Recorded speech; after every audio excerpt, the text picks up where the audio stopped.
Tentunya kita sebagai manusia sangat menghargai organ tubuh kita. Tidak perlu sampai ada yang sakit.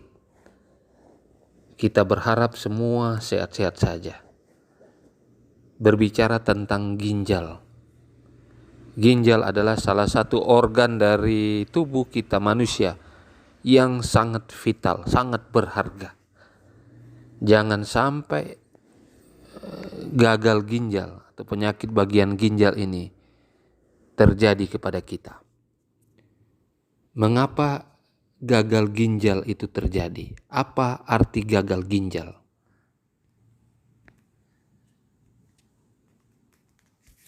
Pengertian dari gagal ginjal adalah ginjal menjadi buruk, ginjal menjadi lebih kecil atau kaku, keras, dan aliran pembuluh darah di ginjal berkurang, membuat ginjal tidak dapat berfungsi, detoksifikasi, sehingga menimbulkan penyakit serius, peningkatan kreatin dan nitrogen urea.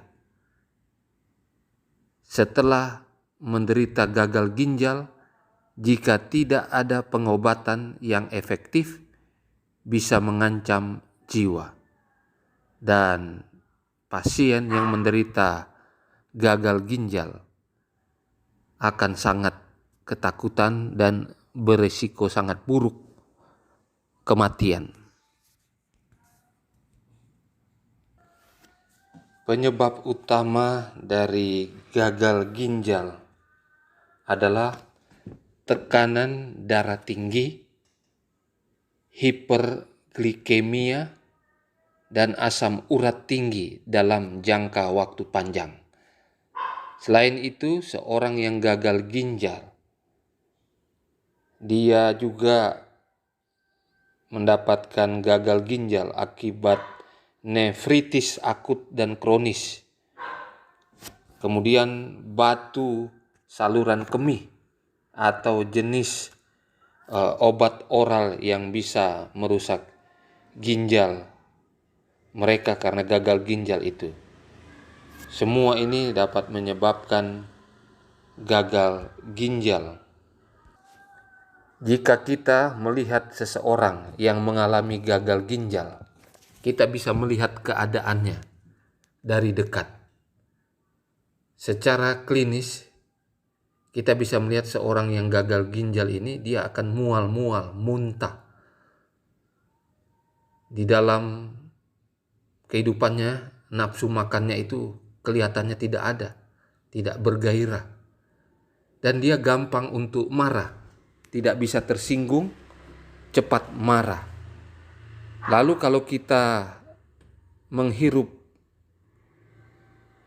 udara yang keluar dari mulutnya berbau, kulitnya kering, lalu dia akan alergi, gatal-gatal, ederma berat.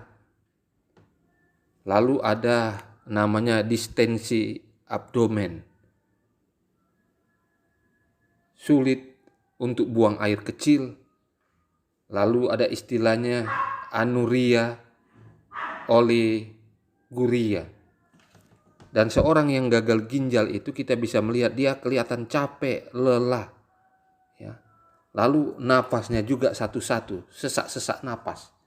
Dan ada beberapa gejala lainnya seorang yang menderita gagal ginjal. Seorang yang sudah menderita gagal ginjal, sejauh ini hanya ada 2 metode untuk pengobatan gagal ginjal.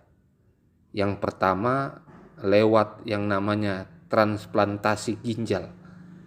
Itu yang pertama yang dilakukan. Yang kedua itu cuci darah atau istilahnya hemodialisis.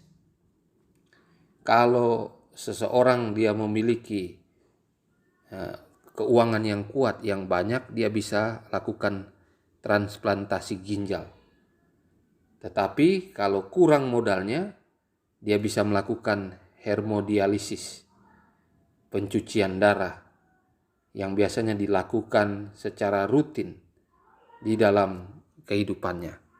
Jadi itulah masalah gagal ginjal yang harus kita waspadai agar kita jangan terdampak olehnya.